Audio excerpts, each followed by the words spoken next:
মুসলমান ভাইরে, যখন মৃত্যুবরণ হয়ে যাবে, পোশাক দামি পোশাক আর পরনে থাকবে না, দামি খাটে রাখবে না, সন্তানের হাতে হেসড়ে নামাবে। মুসলমান একটু চক্ষু দুটি বন্ধ করে একটু বোঝার চেষ্টা করবেন। দেহ থেকে আমার প্রাণ পাখিটা বের হয়ে গেলে তখন আর আমার নাম ধরে কেউ ডাকবে না, তখন আর কেউ ডাকবে না, শুধু মানুষের মুখে একটা আওয়াজ, যে ব্যক্তিটা মারা গেছে, লাশ হয়ে গেছে। আল্লাহর বান্দা যুবক খাজা কুতুবউদ্দিন কাকি বখতিয়ার রহমাতুল্লাহি আলাইহি তার খাদেমকে বলতেছে, রে খাদেম, আমি মারা যাওয়ার পরে আমার লাশ তোমরা দেরি করবা না, খুব তাড়াতাড়ি দাফন করতে হবে। 1 নম্বর নসিহত। 2 নম্বর হলো যে 4 গুণের মানুষ যদি জানাজার ময়দানে পাও, তাহলে 4টা গুণ যার ভেতরে থাকবে, ওই 4 গুণওয়ালা ব্যক্তির দ্বারাই আমার জানাজার নামাজ পড়াইবা। আল্লাহ রাব্বুল আলামিন তার পবিত্র কোরআনুল কারীমের 1 নম্বর বিধান হলো, আল্লাহ রাব্বুল আলামিন বলেন, যারা কোরআনের ময়দানে আসবে, কোরআনের ময়দানে বসবে, ঈমানদার বলে পরিচয় দিবে। আল্লাহ রাব্বুল আলামিন বলেন, ফাইযা ক্বারাআতাল কুরআন ফাস্তাইয বিল্লাহি মিনাশ শাইতানির রাজীম। আমার আয়াত তেলাওয়াত হবে যখন, আপনারা চিল্লায়া আল্লাহু আকবার বলবেন, তখন বলেন আল্লাহু আকবার। কোরআনের 1 নম্বর বিধান হলো, আল্লাহ রাব্বুল আলামিন কোরআনে কারিমে বলেন, বান্দা যখন তোমরা কোরআনে কারিম তেলাওয়াত করা শুরু করে দিবে, কোরআনে কারিম তেলাওয়াত করবে, তোমরা আউযু বিল্লাহ পাঠ করো। আউযু বিল্লাহ পাঠ করলে আল্লাহ তাআলা দুনিয়ার সমস্ত শয়তানের ওয়াসওয়াসা থেকে আল্লাহ রাব্বুল আলামিন বান্দাদেরকে হেফাজত করে নেবে। বলেন সুবহানাল্লাহ। 2 নম্বর কোরআনের বিধান হলো, আল্লাহ রাব্বুল আলামিন কোরআনুল কারীমে সূরাতুন নামলে আল্লাহ তাআলা স্পষ্টভাবে বলেন, ইন্নাহু মিন সুলাইমান ওয়া ইন্নাহু বিসমিল্লাহির রহমানির রহিম। কোরআনের 2 নম্বর বিধান, আল্লাহ তাআলা বলেন, কোরআনে কারীম যখন তোমরা তেলাওয়াত করা শুরু করবে, 1 নম্বর আউযু বিল্লাহ পাঠ করা। বলেন সবাই, 1 নম্বরে আউযু বিল্লাহ পড়া, 2 নম্বর হলো বিসমিল্লাহ পড়া। আউযু বিল্লাহ পাঠ করা হচ্ছে ওয়াজিব, আর বিসমিল্লাহ পড়া হচ্ছে সুন্নাত। আজকে অনেকে আমরা কোরআন শরীফ তেলাওয়াত করে কিন্তু আউযু বিল্লাহ বলি না, সরাসরি বিসমিল্লাহির রহমানির রহিম বলে তেলাওয়াত করি। যেই ব্যক্তি ওয়াজিব ছেড়ে দিয়ে সুন্নতের উপর আমল করবে, ওই ব্যক্তিটা গুনাহগার হয়ে যাবে। অবশ্যই আউযু বিল্লাহ পাঠ করে এরপরে বিসমিল্লাহ বলে কোরআন তেলাওয়াত করা শুরু করা লাগবে। কোরআনের 3 নম্বর বিধান হলো, আল্লাহ রাব্বুল আলামিন কোরআনুল কারীমে বলেন, ওয়া ইযা কুরিয়াল কুরআনু ফাসতামিউ লাহু ওয়া আনসিতু লাআল্লাকুম তুরহামুন।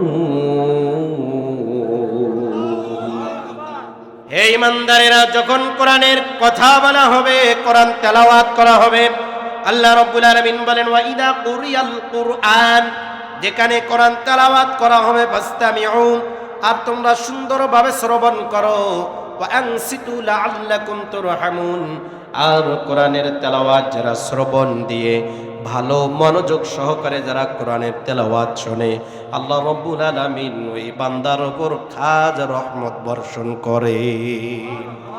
একটু জোরে বলেন না সুবহানাল্লাহ। প্রিয় ভাইরা আমার, 4 নম্বর বিধান হলো, কোরআনে কারীম খুলে দেখবেন 28 নম্বর পারা সূরা মুজাদালা 2 নম্বর পৃষ্ঠা। আল্লাহ তাআলা বলেন, ইয়া আইয়ুহাল্লাযীনা আমানু ইযা ক্বিলা লাকুম তাফাসসাহু ফিল মাজালিস। আল্লাহু আকবার বলেন। প্রিয় ভাইরা আমার, আল্লাহ তাআলা বলেন ইয়া আইয়ুহাল্লাযীনা আমানু, হে ঈমানদারেরা, আল্লাহ কিন্তু আপনাকে ডাকছে, হে ঈমানদারেরা, তোমরা যারা ঈমান আনছো, যারা কালিমা পড়ছো, আল্লাহর উপর বিশ্বাস করেছো, আল্লাহকে না দেখে বিশ্বাস করেছো, কালিমা পড়েছো লা ইলাহা ইল্লাল্লাহ মুহাম্মাদুর রাসূলুল্লাহ, আল্লাহকে দেখি নাই, নবীকে দেখি নাই, কিন্তু না দেখে আল্লাহর উপর ঈমান এনেছি, বিশ্বাস করেছে, আল্লাহ ওই ব্যক্তিদেরকেই ডেকে বলেন ইয়া আইয়ুহাল্লাযীনা আমানু, হে ঈমানদারেরা, তোমরা ভালো করে শুনে নাও, ইযা কিলা লাকুম তাফাসসাহু ফিল মাজালিস। প্রিয় ভাইরা, আমরের সিগা আল্লাহ তাআলা এখানে ব্যবহার করে আল্লাহ আদেশ করতেছেন, হে ঈমানদারেরা, যেখানে কোরআনের কথা বলা হয় আর ওই কোরআনের ময়দানে যদি ডানে বামে কোনো ফাঁকা জায়গা থাকে, ফাফসাহু, সাথে সাথে তোমরা ওই ফাঁকা জায়গাগুলি পূরণ করে নিবে। বলুন তো এই বিধানটা আপনার, আমার না আমার আল্লাহ? প্রিয় ভাইরা আমার, আল্লাহ রাব্বুল আলামিন চারটি বিধান বলেছে, তাহলে শুনে নেন। 1 নম্বরে আউযু বিল্লাহ পড়া, 1 নম্বরে, 2 নম্বরে বিসমিল্লাহ পড়া, 3 নম্বরে কোরআনের তেলাওয়াত ভালোভাবে শোনা, 4 নম্বর বিধান হলো ফাঁকা জায়গা পূরণ করা। এরপরে আল্লাহ রাব্বুল আলামিন কোরআনে কারিমে বলেন তাবারাকাল্লাযী নাযালাল ফুরকানা আলা আবদিহি লিয়াকুনা লিল আলামিনা নাযীরা। আরো চিল্লায়া বলো না আল্লাহু আকবার। প্রিয় ভাইরা আমার, আল্লাহ রাব্বুল আলামিন পবিত্র কোরআনুল কারীমে সূরা ফুরকানের ভিতর আল্লাহ তাআলা বলেন তাবারাকাল্লাযী নাযালাল ফুরকান আলা আবদিহি লিয়াকুনা লিল আলামিনা নাযীরা। এ প্রিয় ভাইরা আমার, আল্লাহ তাআলা বলেন এই পৃথিবীর বুকে আল্লাহ তাআলা যেই কোরআনে কারীম নবীর উপর নাজিল করেছেন, আল্লাহ তাআলা একটা উদ্দেশ্যেই নাজিল করেছেন।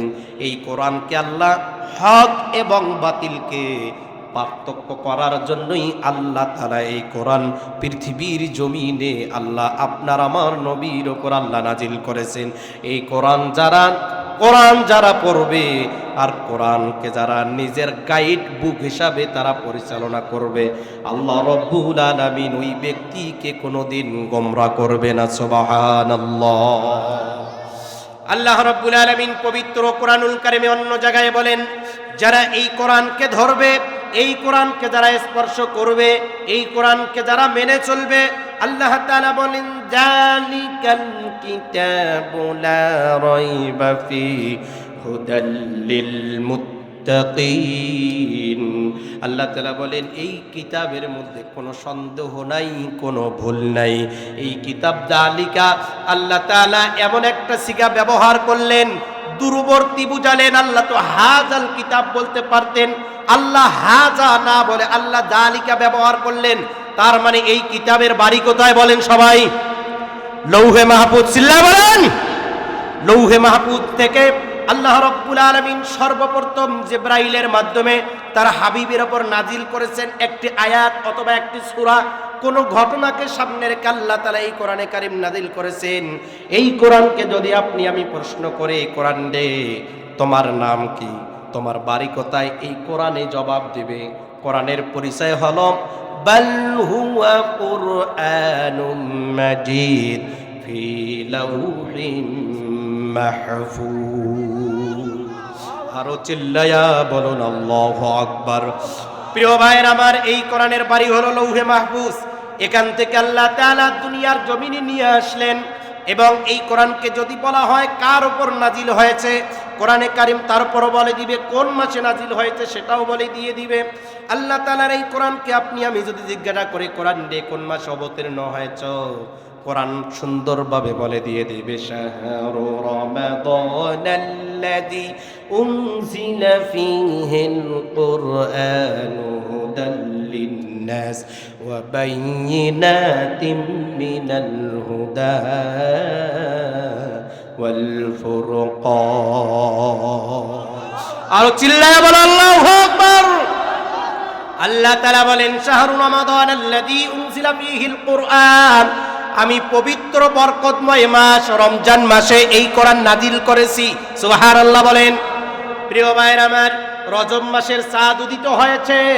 আল্লাহর নবী সাল্লাল্লাহু আলাইহি ওয়াসাল্লাম বলেন, যখন আসমানে রজব মাসের চাঁদ উদিত হবে, আর রজব মাসের চাঁদ দেখার পরে যারা এই দোয়াটি পড়বে সবাই আমার সাথে পড়েন আল্লাহুম্মা, পড়েন আল্লাহুম্মা বারিক লানা ফি রজব ওয়া শাবান ওয়া বাল্লিগনা রমাদান। আল্লাহর নবী এই দোয়াটি পড়তে নাই, আল্লাহ রজব মাসের চাঁদ আসমানে উদিত হয়েছে, আল্লাহ রজবের বরকত দান করেন, শাবানের বরকত দান করেন, রমজান পর্যন্ত হায়াত বাড়ায় দেন, বলেন আমিন।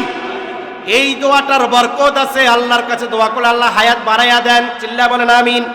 প্রিয় ভাইয়ের আমার, কোরআনকে এখন যদি জিজ্ঞাসা করা হয় কোরআন রে কেন নাজিল হয়েছ, কি কারণে নাজিল হয়েছ, আল্লাহ রব্বুল আলামিনের এই কোরআনে আল্লাহ তাআলা রেকর্ড করে দিয়েছেন, বলেন ইয়া আইয়ুহাল্লাযীনা আমানু কুতিবা আলাইকুমুস সিয়ামু কামা কুতিবা আলাল্লাযীনা মিন ক্বাবলিকুম লাআল্লাকুম তাত্তাকুন। প্রিয় দিনী ভাইয়েরা আমার, আল্লাহ রাব্বুল আলামিন বলেন ইয়া আইয়ুহাল্লাযীনা আমানু, হে ঈমানদারেরা, হে বিশ্বাসীরা, আমানু কুতিবা আলাইকুমুস সিয়াম, তোমাদের উপর আমি এমন একটা বিধান দিয়েছি, তোমাদের উপর রোজা ফরজ করে দিয়েছি, কামা কুতিবা আলাল্লাযীনা মিন ক্বাবলিকুম, তোমাদের পূর্ববর্তী যত নবী পাঠিয়েছে তাদের উম্মতের উপর এই রোজা ফরজ ছিল, এই রোজার বিধান ছিল, তোমরা যাতে বলতে না পারো আল্লাহ তাআলা আমাদের উপর রোজা ফরজ করলো, লাআল্লাকুম তাত্তাকুন, যাতে করে তোমরা মুত্তাকিদের অন্তর্ভুক্ত হতে পারো, বলেন সুবহানাল্লাহ। প্রিয় ভাইয়েরা আমার, বন্ধুরা আমার, আসুন আল্লাহ রাব্বুল আলামিনের এই কোরআনকে যদি আপনি আমি জিজ্ঞাসা করি কোরআন তেলাওয়াত করলে কি লাভ হবে, আল্লাহ রাব্বুল আলামিন সে কথাটাও কোরআনে কারীম আল্লাহ জানায় দেন, উতলু মা উহিয়া ইলাইকা মিনাল কিতাবি ওয়া আকিমিস সালাহ ইন্নাস সালাতা তানহা আনিল ফাহশাই ওয়াল মুনকার ওয়া লাযিকরুল্লাহি আকবার ওয়াল্লাহু ইয়ালামু মা তাসনাউন। আর একটু চিল্লায়া বলেন আল্লাহু আকবার। আল্লাহ পাক বলেন উতলু মা উহিয়া ইলাইকা মিনাল কিতাব, ও নবী আমি আপনার উপর যা নাজিল করেছি, নবীর উপর কি নাজিল হয়েছে, আরো জোরে বলেন কি।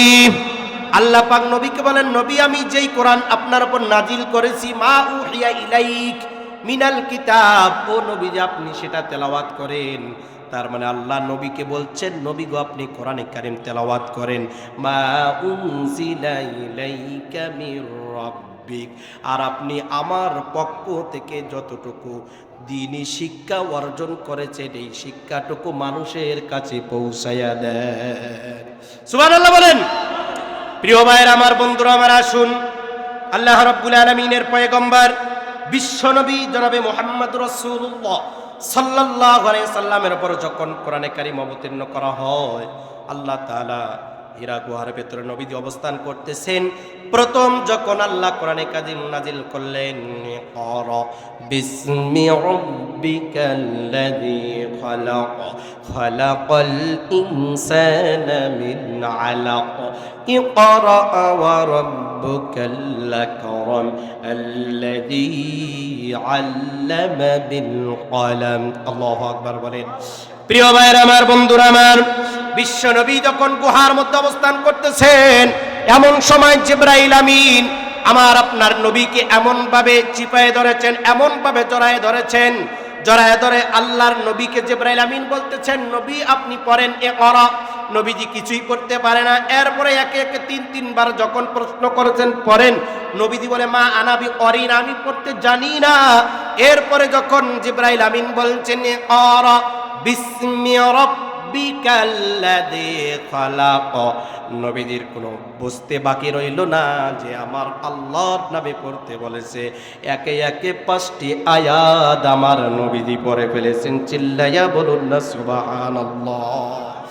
সেই দিনই প্রতিষ্ঠানের মাহফিলে আপনি আমি আসতে পেরেছি, এই জন্য আপনি কম দামি মানুষ না, আল্লাহর কাছে অনেক দামি মানুষ, চিল্লাইয়া বলেন সুবহানাল্লাহ।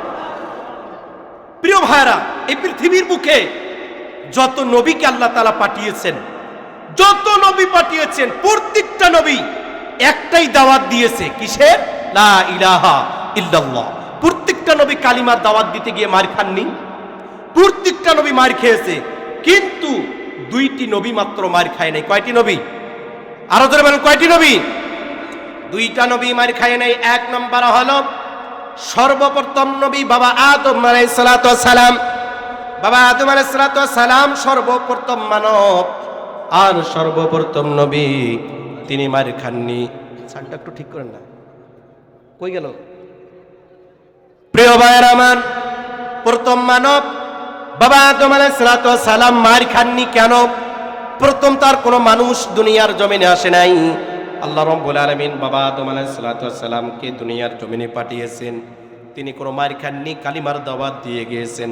আর একজন নবীর সন্তান, তিনি হলো দাউদ আলাইহিস সালামের সন্তান হযরত সুলাইমান আলাইহিস সালাতু ওয়াস সালাম। আল্লাহু আকবার বলেন, আর একটু চিল্লায় বলেন আল্লাহু আকবার। এ মুসলমান ভাইরা, একটু কান লাগান। এই দুইজন নবী কেন দুনিয়ার জমিনে মার খান নাই? প্রত্যেকটা নবী মার খেয়েছেন।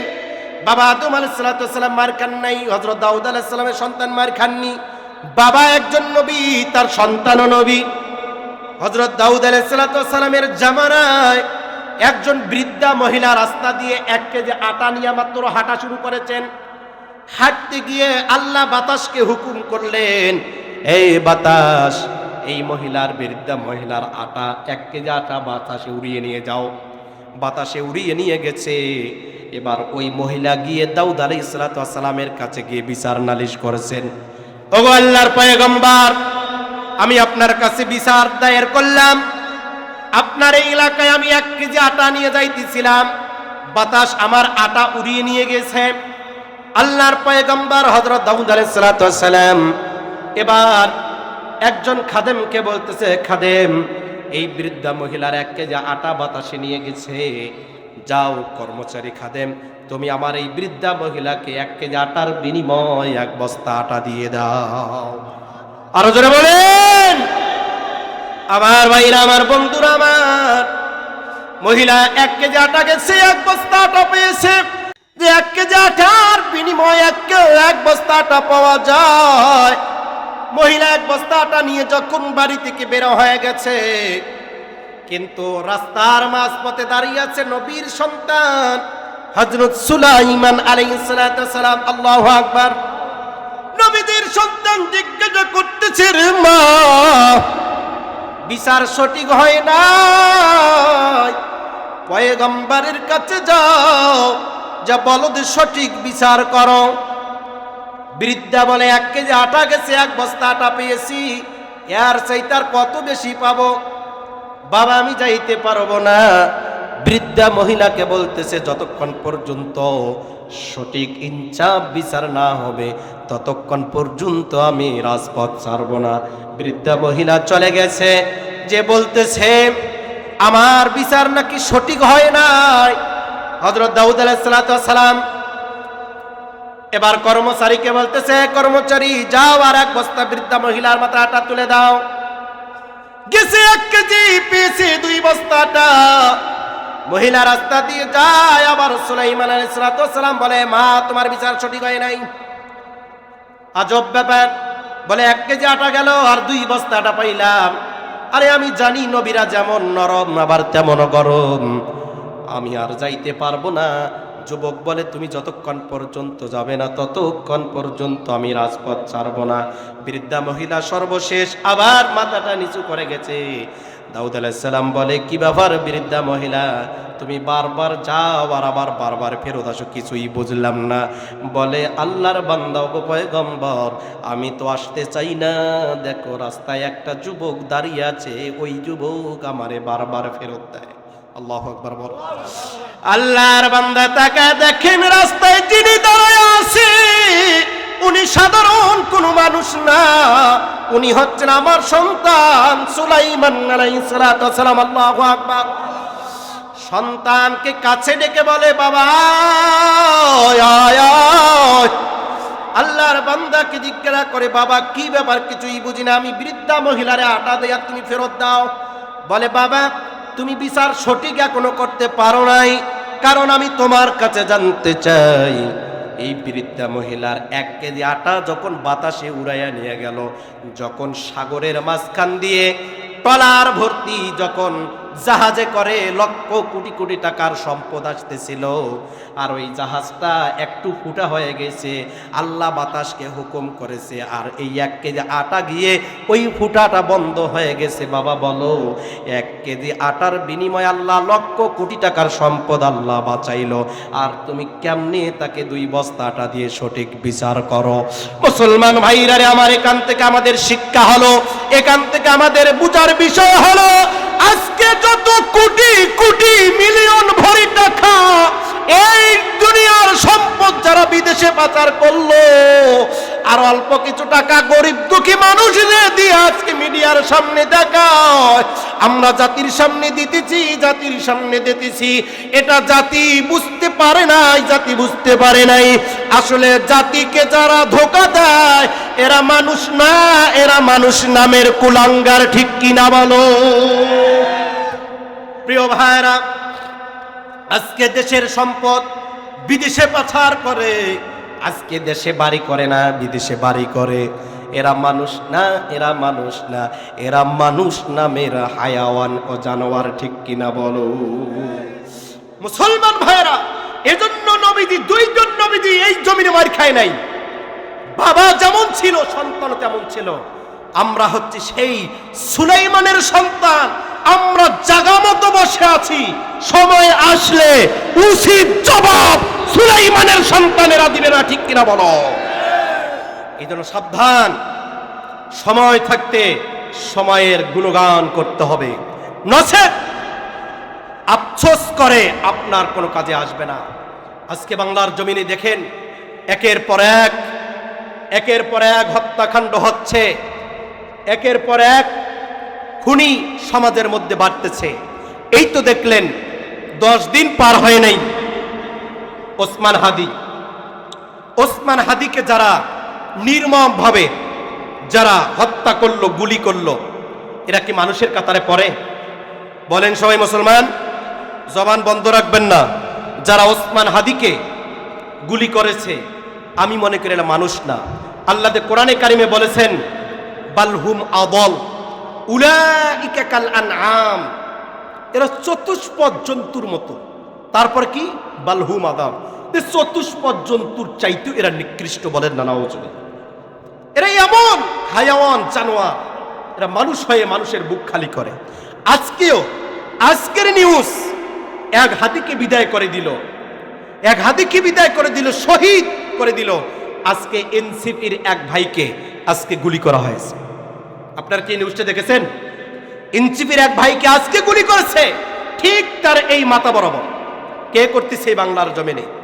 এজন্য মুসলমান, আপনি আমি এখনো যদি ঘুমিয়ে থাকি, এখনো যদি আপনি আমি জবান বন্ধ রাখি, হাতকে যদি এখনো ব্যবহার না করি, তাহলে সময় আসতেছে আপনাকেও গুলি করবে, আপনাকে দুনিয়া থেকে তারা বিদায় করার ষড়যন্ত্র করবে। এই জন্য মুসলমান সজাগ থাকেন। ফ্যাসিবাদ তো দুনিয়া থেকে চলে গেছে, এই বাংলার জমিন থেকে বিতাড়িত হয়েছে। আর কোন ফ্যাসিবাদকে আমরা বাংলার জমিনে দেখতে চাই না। ঠিক কিনা বলো?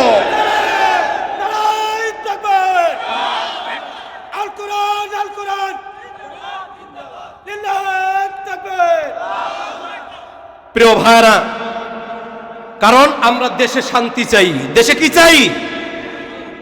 এই কোরআন যদি আপনার ঘরে থাকে, ঘরে থাকলে শুধু হবে না, আপনার এই কোরআন আপনার রাষ্ট্র পর্যন্ত নিয়ে যেতে হবে।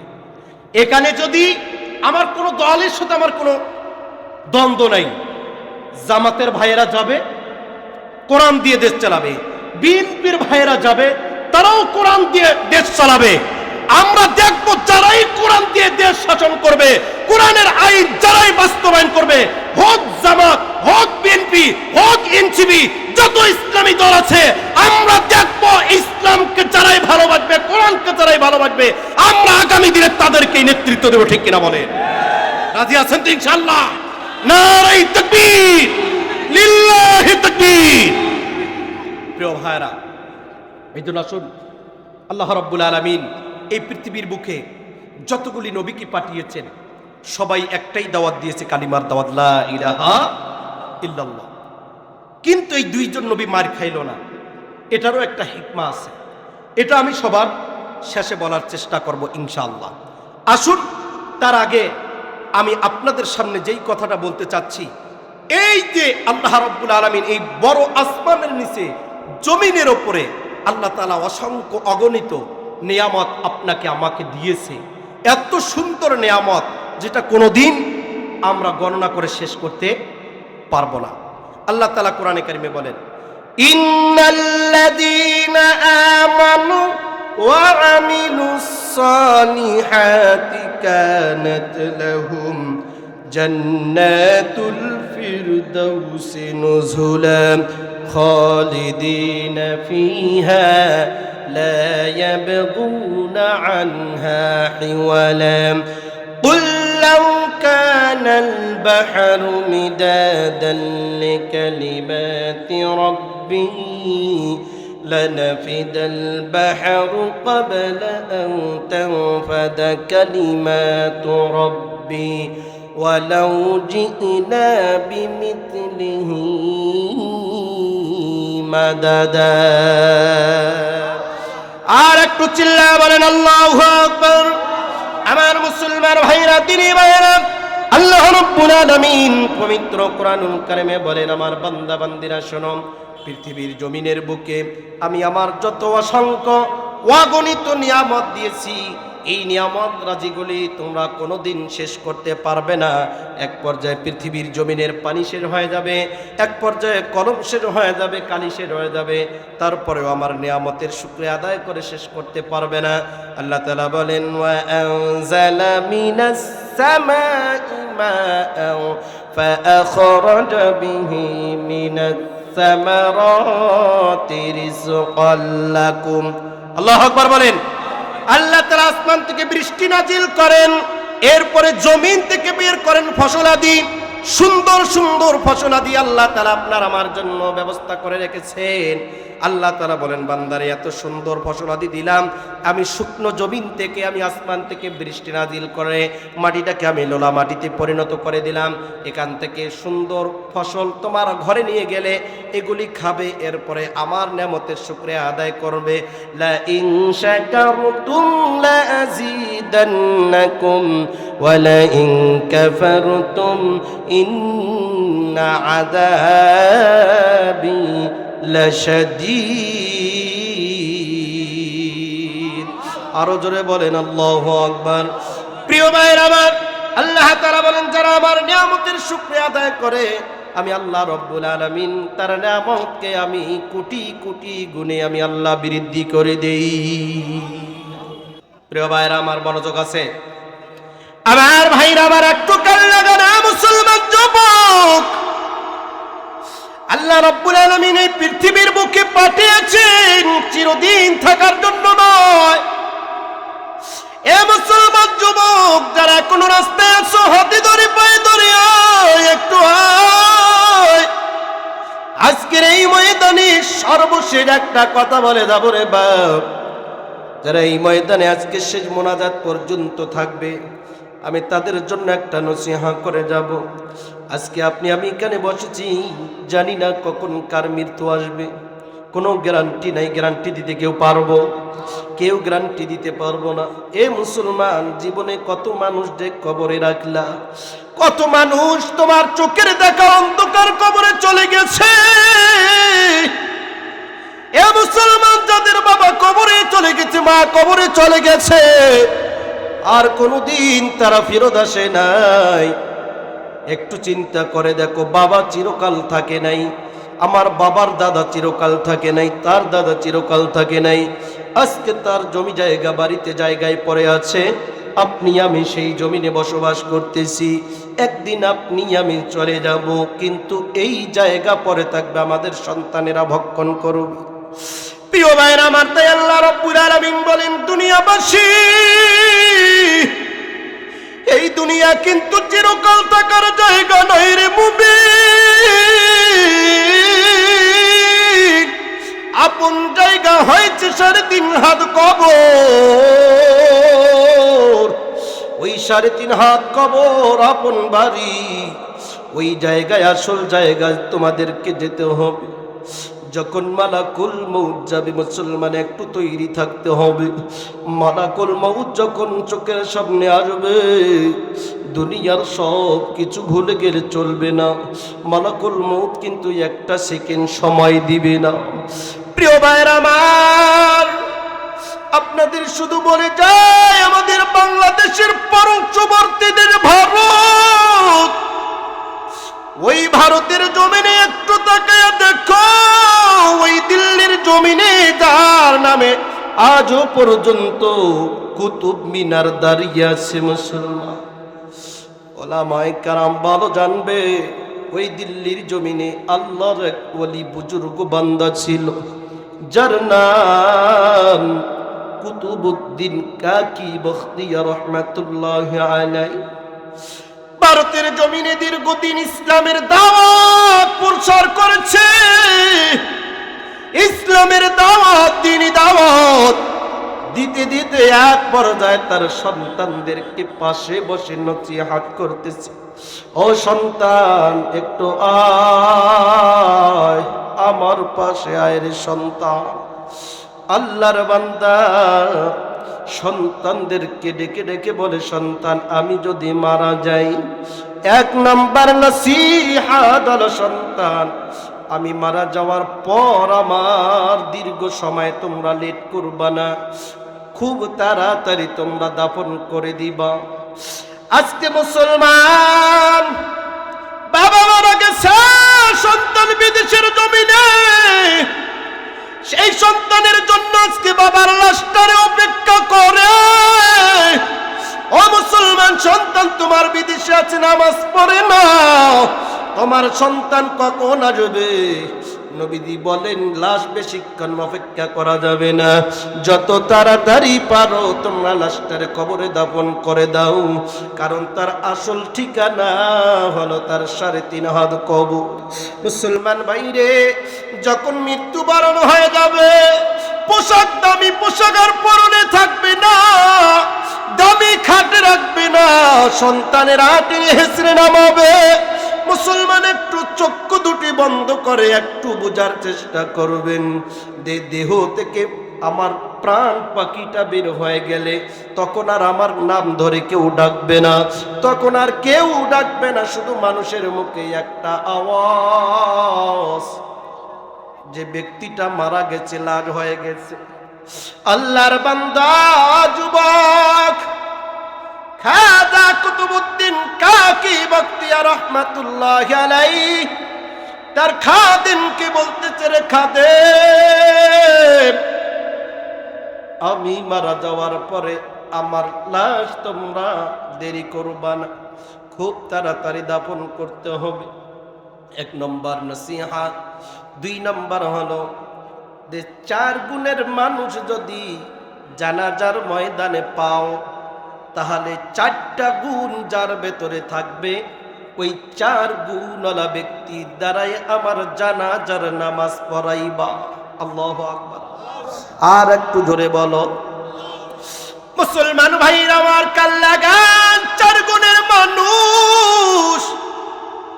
খাজা কুতুবউদ্দিন কাকি রহমাতুল্লাহ আলাইহি বলেন, রে খাদেম, ওই ভারতের জমিনে যখন এলানো হয়ে যাবে খাজা কুতুবউদ্দিন আর দুনিয়ার জমিনে নয়, ভারতের জমিনে মুসলমানের অভাব থাকবে না, হাজার হাজার ওলামায়ে কেরাম আমার জানাজা পড়ার জন্য আসবে। ও সন্তান, শুনে নাও, শুনে নাও, যেমন তেমন আলেমের দ্বারায় আমার জানাজার নামাজটা পড়াইবা না। 1 নম্বর গুণের মানুষ তোমরা ঘোষণা করে দিবা, যার জীবনে জিন্দিগিতে 1 ওয়াক্ত আসরের ফরজ নামাজের পূর্বে 4 রাকাত সুন্নত নামাজ যার জিন্দিগিতে একদিন বাদ যায় নাই। আল্লাহু আকবার বল।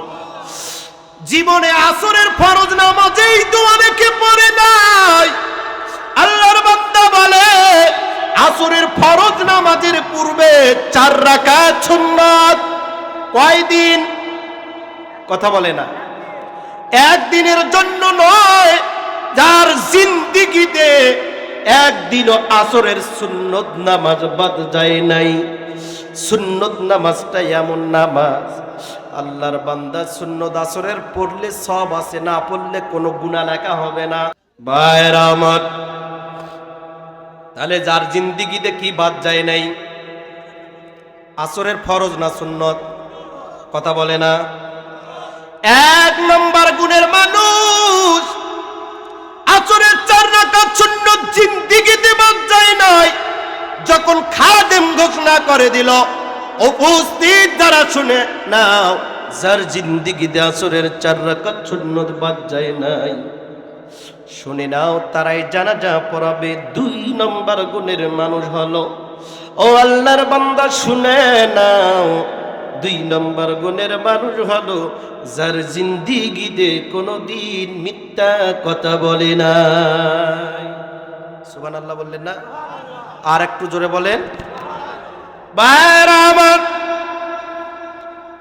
যার জিন্দিগিতে একদিন মিথ্যা কথা বলে নাই, এ মুসলমান একটু মনোযোগ দিয়ে শোনো, জীবনে কত মিথ্যা কথা বললাম। আসি এই মাহফিলে কেউ ফোন দিলে বলে আমি তো এখন আছি কিশোরগঞ্জ বাজারে, কথা বলে না কেন?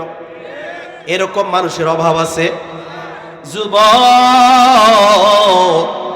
এই জন্য জিন্দিগিতে যার জীবনে একদিন মিথ্যা কথা বলে নাই, এই ঘোষণা যখন ছড়িয়ে গেল, যার জীবনে একদিন কেউ মিথ্যা কথা বলে নাই, যার জীবনে আসরের 4 রাকাত সুন্নত বাদ যায় নাই, এই 2টা যখন ঘোষণা করে দিয়েছে, মানুষ তার পিছনের অতীত তালাশ করা শুরু করছে। হায় রে, আল্লাহর বান্দা কি নসিহত করলো, আসরের 4 রাকাত সুন্নত জিন্দিগিতে পড়ি নাই, ফরজ নামাজেই তো বাদ যায়, মিথ্যা কথা কত বলেছি, সত্য কথার তো বালাই নাই। এর মধ্যেই 3 নম্বর ঘোষণা যখন আল্লাহর বান্দা করে দিয়েছে, এ ভারতের আলেম ওলামারা শুনে নাও, আল্লাহর বান্দা খাজা কুতুবউদ্দিনের 3 নম্বর নসিহত হলো, যার জিন্দিগিতে এই 2 চক্ষু দ্বারা কোনো অশ্লীল নারীর দিকে, খারাপ কাজের দিকে তাকায় না। আল্লাহু আকবার বলো, আর একটু জোরে বলো আল্লাহু আকবার। আল্লাহর বান্দারা যখন এই কথা শুনেছে, হায় রে, জীবনে এই চক্ষু দ্বারা কত খারাপ জিনিস দেখলাম, কত নাচ গান ইত্যাদি বেহায়াপনা অশ্লীল ছবি দেখলাম। যুবক, একটু মনোযোগ দিয়ে বুঝো, এই জিন্দিগিতে এই চক্ষু দ্বারা কত গুনাহ করলা, কত পাপ, কত অশ্লীল বেহায়াপনা কাজে লিপ্ত থাকলা। যুবক রে, কত মেয়ের জীবন নষ্ট করে দিলে রে যুবক। আল্লাহ রাব্বুল আলামিন বলেন, দুনিয়ার বান্দা, দুনিয়ার জমিনে যদি কোনো ছেলে কোনো মেয়ের জীবন নষ্ট করে থাকো, তাহলে অপেক্ষা করো, তুমি যেমন তোমার জন্য তেমন নারী আমি আল্লাহ ব্যবস্থা করে দিব। ইয়া আইয়ুহাল্লাযীনা আমানু তুবু ইলাল্লাহি তাওবাতান নাসুহা। আল্লাহু আকবার বলেন। তবে শর্ত হলো বান্দা, যদি তওবার মতো তওবা করতে পারো, আল্লাহ রাব্বুল আলামিন অতীতের সমস্ত গুনাহ মাফ করে দিবে। প্রিয় ভাইরা আমার, 4 নম্বর গুণের মানুষ, আল্লাহর বান্দা খাদেম যখন ঘোষণা করে দেন, 4 নম্বর গুণের মানুষ হলো যার জিন্দিগিতে তাহাজ্জুদের নামাজ এক ওয়াক্ত মিস যায় না। আল্লাহু আকবার বলেন, আর জোরে বলেন। 4টা গুণ, ছোট না বড়? আর সবাই বলেন। এখানে কয়জন মানুষ হাত তুলতে পারবো যে তাহাজ্জুদের নামাজ প্রতিদিন পড়ি? পারবো? নাই। আমিও তো তুলতে পারবো। আমি যে বলতেছি আমি তো পারবো না, আমার তো মিস হয়ে যায়। বাইরে আমার একটু কাল লাগান, তাহাজ্জুদের নামাজ আল্লাহর কাছে এত দামি, এত দামি। যখন 5 ওয়াক্ত নামাজ আল্লাহ ফরজ করি না, তখন কিন্তু এই তাহাজ্জুদের নামাজটা আবশ্যকীয় ছিল। 5 ওয়াক্ত নামাজ ফরজ হওয়ার পরেও আল্লাহ তাহাজ্জুদের নামাজের মর্যাদা একটু কমাননি। আল্লাহর বান্দা যখন ঘোষণা করলেন তাহাজ্জুদের নামাজ যার জীবনে 1 ওয়াক্ত মিস যায় নাই, এই 4 গুণের মানুষ যার জীবনে কোনোদিন আসরের সুন্নত বাদ যায় নাই, যার জীবনে কোনোদিন মিথ্যা কথা বলে নাই, যার জীবনে কোনোদিন খারাপ চক্ষু দিয়ে কোনো কিছু দেখে নাই, যার জীবনে তাহাজ্জুদের নামাজ মিস হয় নাই, এই 4 গুণের মানুষ যদি এই ময়দানে উপস্থিত থাকো গো, তারাই আল্লাহর এই বান্দার জানাজার নামাজ পড়াইবে।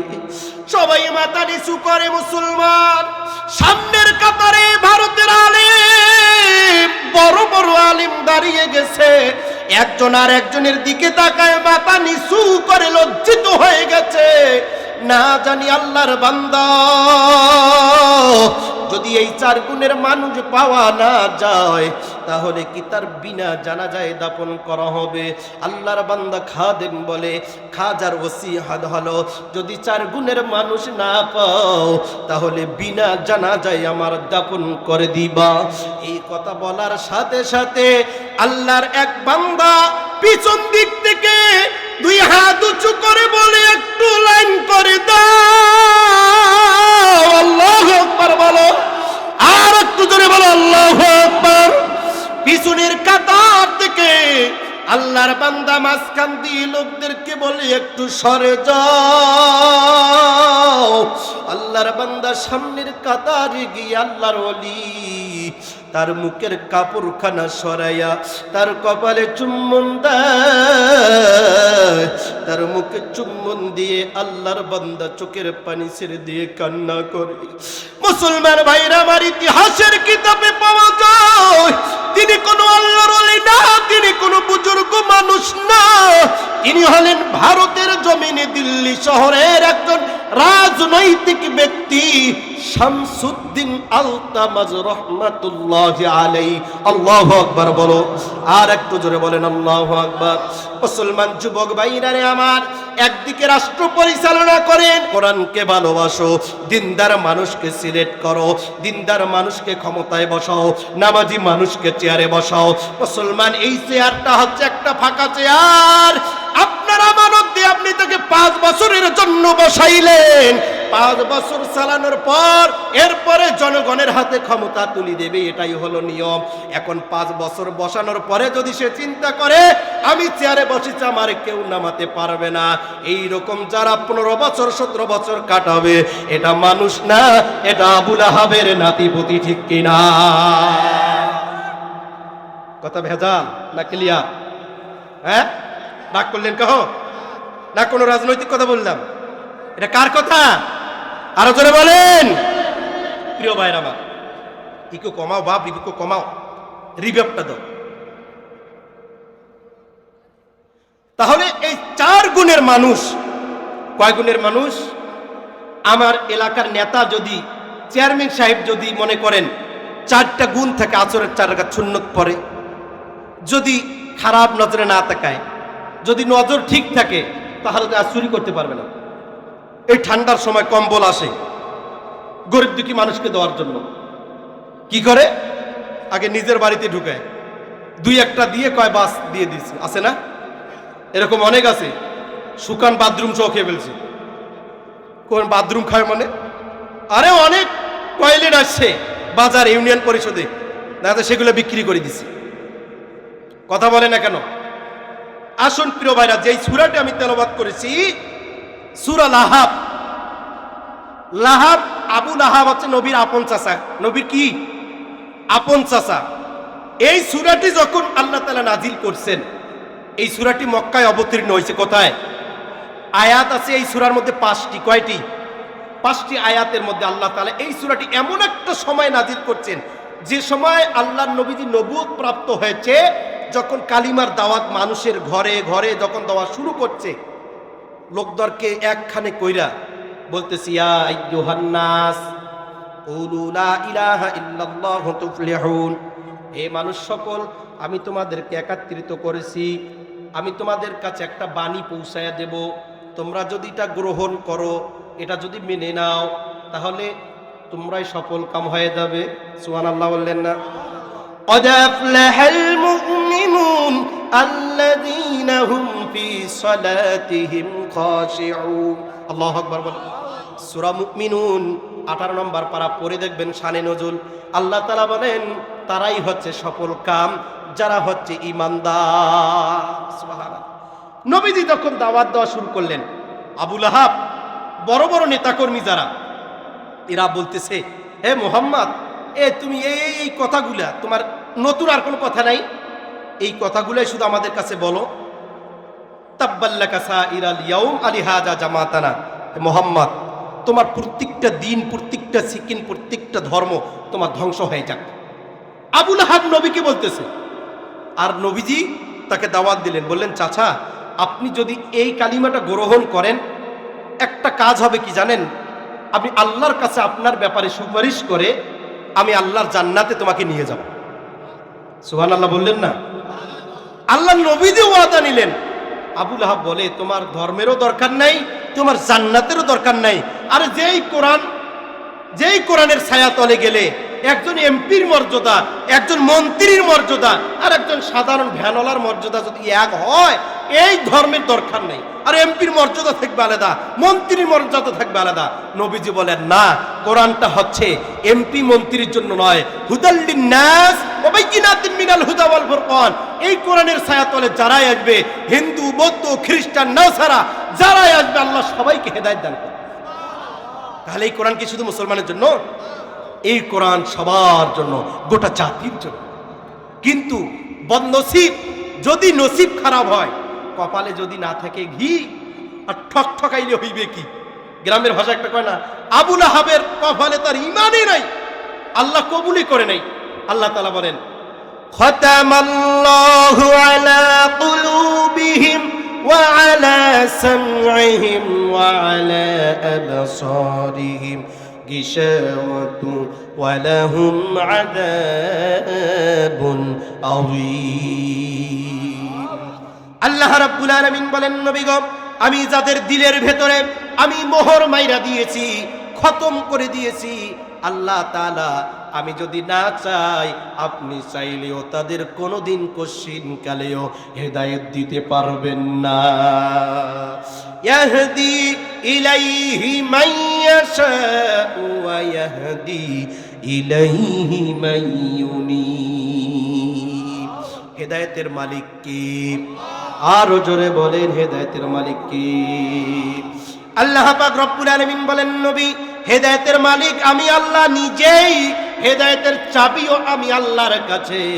আপনি শুধু মানুষদেরকে দাওয়াত দেন, লাস্তা আলাইহিম বিমুসাইতির। ও নবী, আপনি মানুষকে দাওয়াত দিবেন, কারণ লাঠি চার্জ করার জন্য আপনাকে আমি দুনিয়ায় পাঠাই নাই। আপনি শুধু মানুষদেরকে জান্নাত জাহান্নামের কথা বলে মানুষদেরকে জান্নাতের পথে নিয়ে আসবেন, আর হেদায়েত আমি আল্লাহ বান্দাদেরকে নিজেই দিয়ে দিব। সুবহানাল্লাহ বলেন। প্রিয় ভাইরা আমার, নবীজি দাওয়াত দেওয়া শুরু করলেন। যারা ইসলাম গ্রহণ করেছে, যারা কালিমা পড়েছে, তারা তো সফল কাম হয়েছে, আর যারা গ্রহণ করে নাই তারা বেঈমান মুশরিক হয়ে গিয়েছে। আল্লাহর নবীজি সাল্লাল্লাহু আলাইহি ওয়াসাল্লাম যখন মন খারাপ করে ঘরে চলে গেলেন, নবীজি এবং আবু লাহাবের মধ্যে একটা সম্পর্ক ছিল।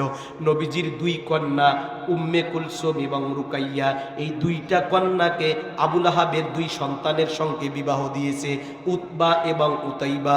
আবু লাহাবের 3 সন্তান, 2 সন্তানের সাথে একটা কন্যাকে বিয়ে দিয়েছে, উতবা এবং উতাইবা। 2টা মেয়ে নবীজির তার সাথে বিয়ে দিয়েছে। একদিক থেকে আবু লাহাব তার চাচা, আর একদিক দিয়ে ডাবল বিয়াই, ঠিক কিনা বলো? বিয়ে দেওয়া হয়ে গেছে। আবু লাহাব তার সন্তানদেরকে বলেন, এই সন্তানেরা শোনো, নবীজির এই 2 কন্যাকে যদি তোমরা তালাক না দাও, ততক্ষণ পর্যন্ত আমি তোমাদের সঙ্গে কথা বলবো না। এক পর্যায়ে আবু লাহাবের 2 সন্তান কোনো কথা না বলে ঘরে গিয়ে তার 2 জন তার স্ত্রীদেরকে তালাক দিয়েছে। একজন চোখের পানি ছেড়ে দিয়ে কান্না করে আর বলে, আফুরে, আমরা যদি এখন এই অবস্থায় যদি আমরা বাবার বাড়িতে চলে যাই, আমাদের কোনো অন্যায় নাই, অপরাধ নাই, আর আমাদের বিনা অপরাধে আমাদের তালাক দিয়ে দিল।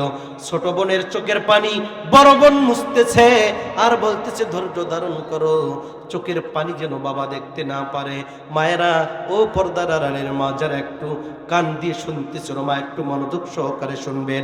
আল্লাহর বান্দি বলল, আমাদের বিনা অপরাধে যদি আমাদের তালাক দিয়ে দেয়, ফাঁসি দেয় দিবে, হত্যা করে হত্যা করবে, তারপর আমার আপত্তি নাই। তবে আমরা কোনো জালেমের কাছে, কোনো বাতিলের কাছে আমরা মাথা নত করব না। আরো জোরে বলেন ঠিক কিনা?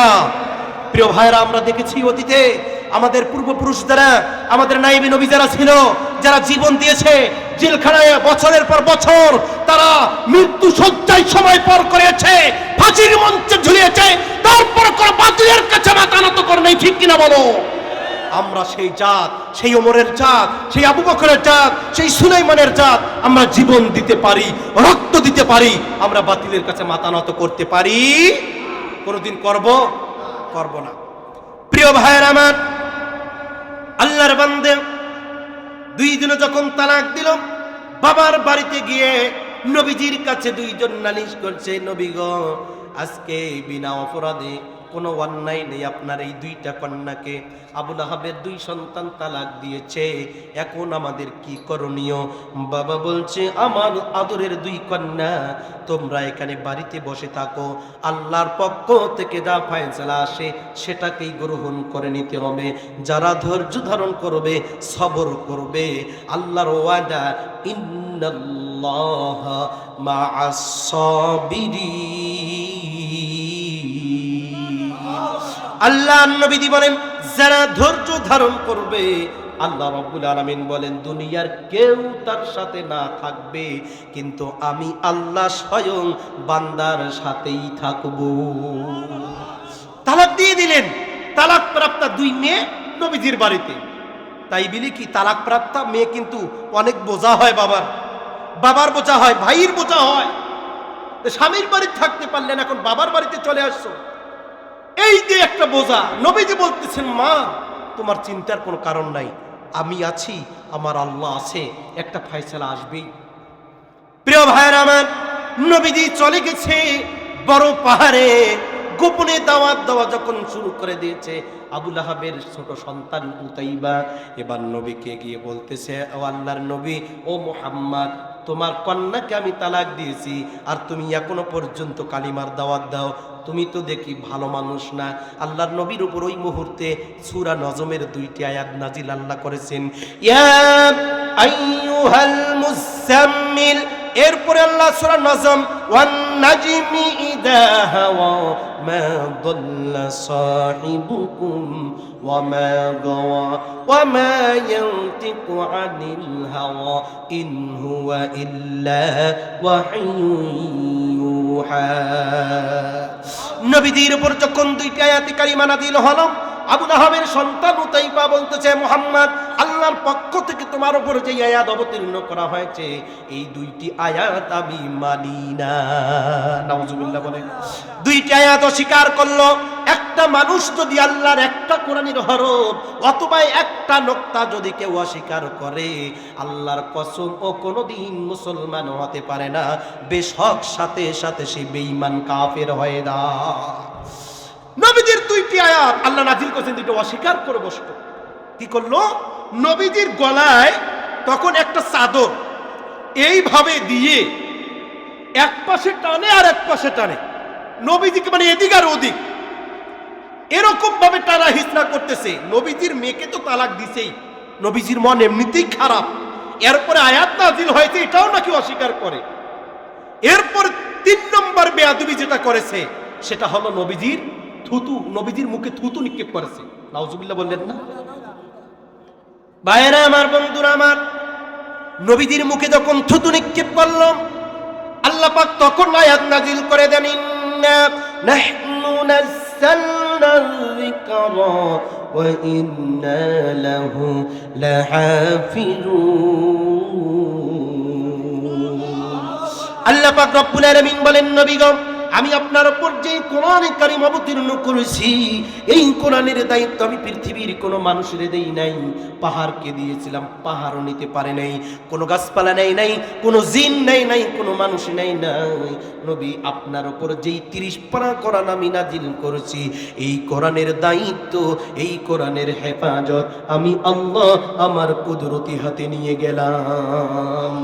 তবে শুনে নাও নবীজি, যেই আবু লাহাবের সন্তান ওই জালিম তোমার মুখে থুতু নিক্ষেপ করলো, এই থুতু আমার নবীর চেহারা মোবারকে পড়ে নাই, থুতু অন্যদিকে চলে গেছে।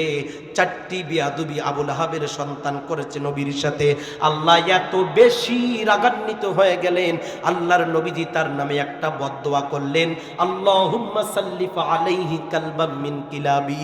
ও আমার রব, ও আমার স্রষ্টা, ও আমার মালিক, তোমার কাছে আমি একটা ফরিয়াদ করি, যেই জালেম আমার মুখে থুতু নিক্ষেপ করলো, তোমার কোরআনের আয়াত অস্বীকার করলো, যেই গোলাম আমার গলা ধরে টানাটানি করলো, আমার মেয়েকে বিনা অপরাধে তালাক দিল, আল্লাহ তোমার কাছে আমি অপরাধীর জন্য বদদোয়া করলাম, এই বন জঙ্গলে যতগুলি কুকুর আছে একটা কুকুর দিয়ে তুমি তাকে ধ্বংস করে দাও। আল্লাহু আকবার বলো, আরো জোরে বলেন আল্লাহু আকবার। যেই নবীদের দায়িত্ব কার হাতে? এ মুসলমান, তিনি কোরআন হেফজ করে, কোরআনের দায়িত্ব নিয়েছে কে? আপনি আমি দেখি, লক্ষ্য করি, একটা অ্যাক্সিডেন্ট, একটা দুর্ঘটনা যখন হয়, একটা বাজের মধ্যে দেখবেন 99 জন লোক মারা গেছে, একজন লোক আল্লাহ বাঁচিয়ে রাখছে, সেই ব্যক্তিটাই হইল কোরআনের হাফেজ। ওরকে আল্লাহ কোরআনের কারণে হেফাজত করছে। যার সিনায় কোরআন আছে, দুনিয়ার কোনো বিপদ তাকে গ্রাস করতে পারে না। আল্লাহ কোরআনের কারণে আল্লাহ তাদেরকে হেফাজত করে নেন। মুসলমান ভাইরা রে আমার, আল্লাহর বান্দা নবীজি দোয়া করলেন, আর উতাইবা তার বাবাকে গিয়ে বলতেছে, বাবাজি, তোমার কথা মতো আমি মুহাম্মাদের কন্যাকে তালাক দিয়ে বের করে দিলাম। শুধু তাই না, আমি তার মুখে থুতু নিক্ষেপ করেছি। এবার আবু লাহাব বলে, এই না হলো আমার বেটা, বাপকা বেটা সিপাই কা গোরা, কুসনা হতো তোরা ছোড়া। এ সন্তান, তুমি তো বাপের চাইতে বড় কাজ করে ফেলেছ। সন্তান রে, তারপরও কেন জানি আমার একটু ভয় লাগে, আমার ভাতিজা কি কোনো কিছু তোমারে বলছে? বলে, আব্বা একটা কথা বলছে। যখন আমি সেখান থেকে চলে আসি, বলছে, আল্লাহুম্মা সাল্লিফ আলাইহি কালবাম মিন কিলাবি। আবু লাহাব বুঝতে পারছে, সন্তান, আমার ভাতিজা একবার মুখে যেটা উচ্চারণ করে, পৃথিবীর কোনো মানুষ সেটাকে রদ করতে পারে না। আমার ভাতিজা বলেছে, এই পৃথিবীর জমিনে একটা কুকুর দিয়ে তোমাকে ধ্বংস করার কথা, যেই আল্লাহর কাছে দোয়া করেছে, ওই আল্লাহ তোমাকে ছাড়বে না। আল্লাহর কাছে দোয়া করছে। আবু লাহাব তো বুঝতে পারছে, সে পণ্ডিত না। যখন বুঝতে পারছে সন্তান তুমি তো আর বেশি দিন বাঁচবে না, সন্তান তো রাগ হয়ে বলছে, হ্যাঁ, তোমার কথায় আমি আমার বউকে ছাড়ি দিলাম, তোমার কথায় আমি মুহাম্মদকে ধাক্কা দিলাম, তার মুখে থুতু নিক্ষেপ করলাম, আর এখন কি বলো তুমি? আবু লাহাব বলতেছে, সন্তান, এখন করার কিছু নাই, এখান থেকে আমাদের দূরে যেতে হবে, আর এলাকায় থাকা যাবে না, চলে যাবে সিরিয়ায়। আবু লাহাব অনেকগুলি কর্মচারীকে সাথে নিয়েছে, বড় বড় উটের উপর অনেক মাল সামানা নিয়েছে, সন্তানকে মাঝখানে নিয়েছে, পিছনে অনেক উট, সামনে অনেক উট, আর মাঝখানে সন্তান। আবু লাহাব মাঝখানে। যখন এমপি মন্ত্রীর গাড়ি যায়, সামনে অনেক গাড়ি, পিছনে অনেক গাড়ি থাকে না নাই? তাকে সেভ করার জন্য অনেক বডিগার্ড থাকে। আবু লাহাবের সন্তানকে সেভ করার জন্য অনেক বড় বড় উট মাল সামানা নিয়েছে। পৌঁছানোর পথে, প্রতিমধ্যে সিরিয়ায় যাওয়ার পথে যখন অন্ধকার হয়ে গেছে, চতুর্দিক দিয়ে উটগুলোকে শোয়ায় রেখে দিয়েছে, মালগুলো রেখে দিয়েছে। সন্তান বলতেছে, বাবা, এই উটগুলি তোমার কি কাজে আসবে? বলে, যখন কুকুর আসবে, এই কুকুরগুলিকে এই উটগুলি ঠেকায় দিবে। সন্তান বলতেছে, বাবা, মুহাম্মদ থাকলো মক্কায়, আর আমরা আসলাম সিরিয়ায়, আর এখানে কি মুহাম্মদ বাঘ পাঠাইয়া দিয়েছে। আবু লাহাব বলে, সন্তান রে, রাত হয়ে গেছে, চতুর্দিক দিয়ে এই উটগুলি আছে, আমি তোমার সুন্দর করে আমি সেভ করব, কেন জানি আমার নাকে একটু বাঘের গন্ধ পাওয়া যায়। আল্লাহু আকবার বললেন না? বাইরামান আবুল আহাব বলতে যেমন নাকি বাঘের গন্ধ পাওয়া যায়, সন্তান বলি নবী থাকলো মক্কায় আর বাঘ পাঠাইলো সিরিয়ায়। ও বাবাজি, তাহলে কেমনি তুমি ওই বাঘের হাত থেকে আমারে বাঁচাবে? তুমি তো বাঁচাতে পারবে না। এ আবুল আহাবের নাতিপুতিরা, সাবধান হয়ে যাও। মক্কার জমিনে আল্লাহ তাআলা বাঘ পাঠাইয়া দিয়া আবুল আহাবের মতন কুসন্তানকে আল্লাহ যদি ধ্বংস করতে পারে, তোমরাও শুনে নাও, আবুল আহাবের নাতিরা যারা আছো পিছন দিকে একটু তালাশ করা শুরু করে দেখো, চতুর্দিক দিয়ে কিন্তু ধরাধরি শুরু হয়ে গেছে। যদি সাবধান না হও কিন্তু মাটির গর্তেও লুকায়া জায়গা পাবা না। ঠিক কিনা বলো? প্রিয় ভাইরা আমার, বন্ধুরা আমার, আবুল আহাব তার সন্তানকে বুকে করে নিয়ে রাত্রটা পার করতেছে। কেন জানি চোখে ঘুম নাই। মুসলমান বলুন তো, যদি কোনো বিপদ চোখের সামনে আসে আর বাবার চোখে কি ঘুম আসবে নাকি বলো? বাবা খালি বারবার চিন্তা করতেছে কোন দিক দিয়ে যেন আক্রমণ করে, আর বাঘ এই দিক দিয়ে কিন্তু চলে আসছে। ততক্ষণে খোঁজাখুঁজি শুরু করে, চতুর্দিকে দেখে এতগুলি উট, কিন্তু আসল জিনিস কোনটা? আসল জিনিসের পাওয়া যায় না। যখন গেছে দেখে মানুষের পা থাকে 2টা, আর এখানে পা দেখা যায় 4টা। হে ব্যাপার কি রে, আমি তো আসছি একটা 2 পাওয়ালা মানুষের খাওয়ার জন্য, আর এখানে 4 পাওয়ালা মানুষ। মুসলমান, একটু উদাহরণ দিলে বুঝবেন। আপনার জমিন থেকে যখন ইঁদুর গর্ত করে ধান চাউল ঢুকানো শুরু করে, তখন কিন্তু ইঁদুর যেদিন থেকে ধান ঢুকা শুরু করছে ওই দিন থেকে কিন্তু দেখবেন ও বাইপাস একটা রোড করে রাখছে। ঠিক কিনা বলো? ও জানে ভালোভাবে একদিন আমার বাড়ির মালিক গর্তের মধ্যে গরম পানি ঢেলে দিবে আর আমাকে আগুনের মধ্যে পুড়ে ফেলবে। পানি ঢালবে যখন বাইপাস রোড দিয়ে বের হয়ে পালাবো তখন। এ মুসলমান, আমাদের সমাজের এরকম অনেক লোক আছে, যেদিন থেকে চেয়ারে বসছে ওই দিন থেকে চুরি করা শুরু করছে, আর বাইপাস একটা রোড তৈরি করে রেখেছে। ঠিক কিনা বলো? ঠিক কিনা বলো? যেদিন তালাশ শুরু হয়ে যাবে, ওই দিন যখন তদন্ত করা শুরু করে দিবে, ওই দিন থেকে রিপোর্ট আসবে আমাদের নেতা তেমন কাজ করতে পারে না। তার মানে যখন রিপোর্ট ভালো আসবে, তার মানে এয়ারপোর্টে গেলে তাকে যেন কোনো সমস্যা কেউ করতে না পারে, আস্তে করে যেন আমেরিকা পালাতে পারে। ঠিক কিনা বলো মুসলমান? ভাইরা আমার, বন্ধুরা আমার, সেদিকে যাব না। আল্লাহর বান্দা আবুল আহাব তার সন্তানকে নিয়ে রাত পার করতেছে, আর বাঘ এদিকে দিয়ে আস্তে করে জাগা মতন 2টা দাঁত বসায়া দিয়েছে। দাঁত বসায়া দিয়া বলতেছে, আসল জিনিস তো পেয়ে গেছি। আল্লাহু আকবার বলো, আরো জোরে বলো আল্লাহু আকবার। আসল জিনিস যখনই পেয়েছে, থাবা দিয়ে জঙ্গলের ভেতরে নিয়ে গেছে।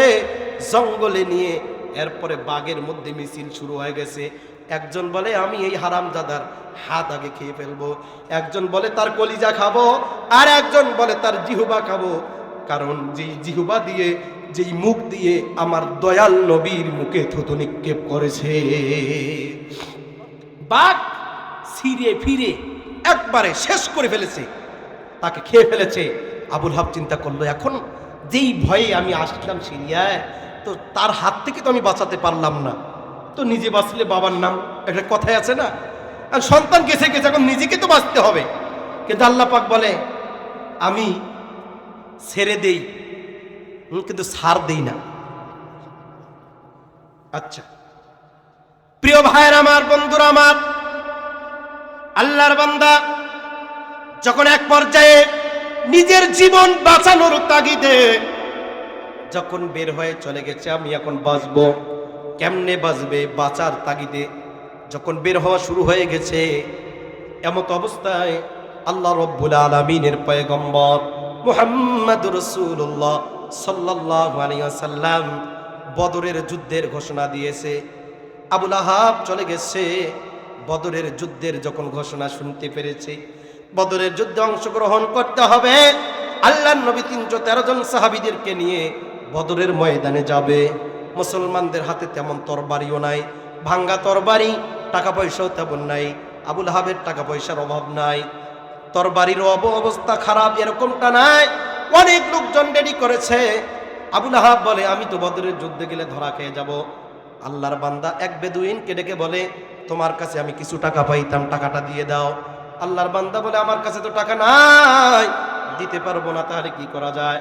তাহলে তুমি বদরের যুদ্ধে যাও, মুসলমানদের সঙ্গে যুদ্ধ করো। আল্লাহর বান্দা দরখাস্ত লিখে বলে ও মুসলমানের নবী মুহাম্মদ, একটা মজার বিষয় হলো আমি বদর যুদ্ধে যাইতেছি না, টাকা যা লাগে তা দিয়েছি, সম্পদ যা লাগে দিয়েছি, তরবারি লাগে যা দিয়েছি, লোকজন যা লাগে দিয়েছি, তবে আমি যাচ্ছি না। আল্লাহর নবী 313 জন সাহাবীদেরকে নিয়ে বদরের প্রান্তরে আল্লাহর নবী যখন অংশগ্রহণ করেছে, আর দিকে কাফের বেঈমানেরা 100 লাখ সাহাবী, 100 লাখ কাফের বেঈমান মুসলমানদের বিরুদ্ধে যুদ্ধ করবে, আল্লাহর নবী অংশগ্রহণ করেছে। এদিকে কাফের বেঈমানেরা লক্ষ্য করে দেখে কি ব্যাপার রে, মুসলমানের সংখ্যা এত বেশি কেন? ওরা 3 লাখ আর এদিকে 313, মুসলমান 313 জন দেখে তারা ভয় পেয়ে গেছে। কারণ তাদের চোখের সামনে আল্লাহ মানুষ এত বেশি করে দিয়েছে, আসমান থেকে আল্লাহ ফেরেশতা নাজিল করে তাদের দিলে ভয় ঢুকাইয়া দিয়েছে। আল্লাহ রাব্বুল আলামিন বলেন ওয়া কানা হাক্কান আলাইনা নাসরুল মুমিনিন। আল্লাহু আকবার বললেন না একটু? আমার মায়েরা বোনেরা, এই আল্লাহর বান্দিরা, মাত্র 10টা মিনিট হয়তো আমি একটা আনতে পারবো। শুনেন, আল্লাহর নবীজি যখন বদর যুদ্ধে যাবেন, আম্মা জানা আয়েশা সিদ্দিকা রাদিয়াল্লাহু তাআলা আনহা নবীজিকে ডেকে বলেন ওগো আল্লাহর পয়গম্বর, আপনি ঈদের মুসল্লায় নামাজ পড়ার জন্য যাইতেছেন, ঈদের নামাজ পড়ার জন্য যাবেন, তবে আমার কিছু টাকা দেন, অর্থ দেন। আজকে ঈদের দিন আমার কাছে মানুষ আসবে, বলবে নবীর বাড়ি গেলে, ক্ষুধার্ত মানুষ গেলে কোনো দিন না খেয়ে আসে না। আল্লাহর নবীজি পকেটে হাত দিয়ে দেখেন পকেটে কিছু নাই। নবীজি মনটা খারাপ করলেন।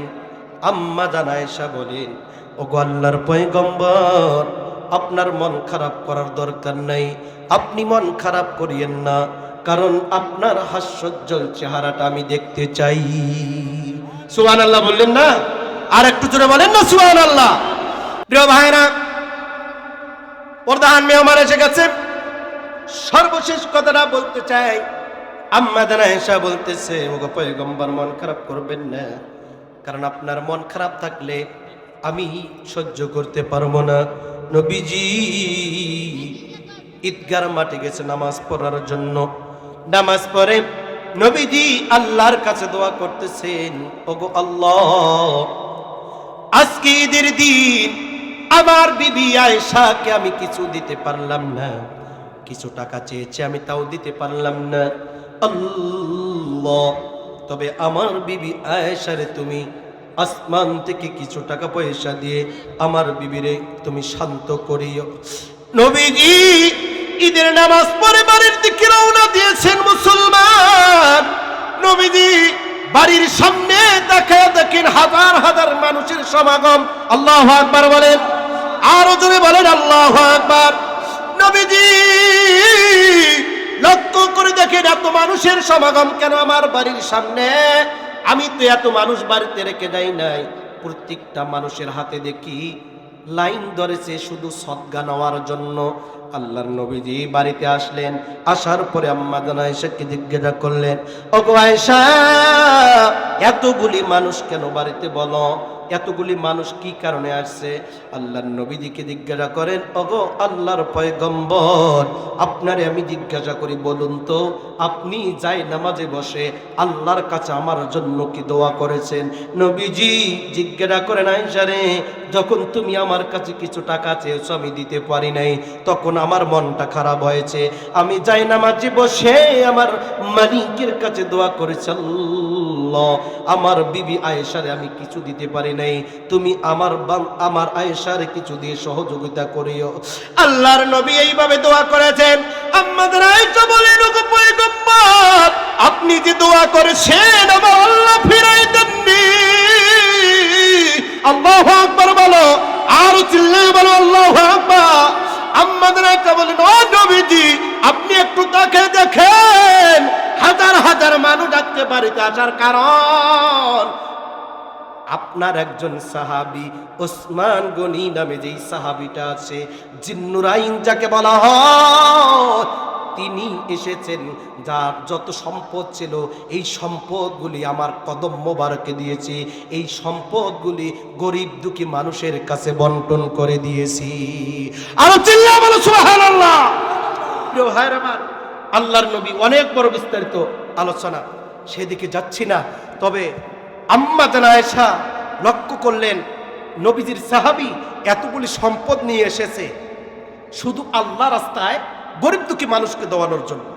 আজকে আপনার আমার অনেক সম্পদ আছে, কিন্তু আমরা সেই ওসমানের মতো আমরা দান করতে পারি।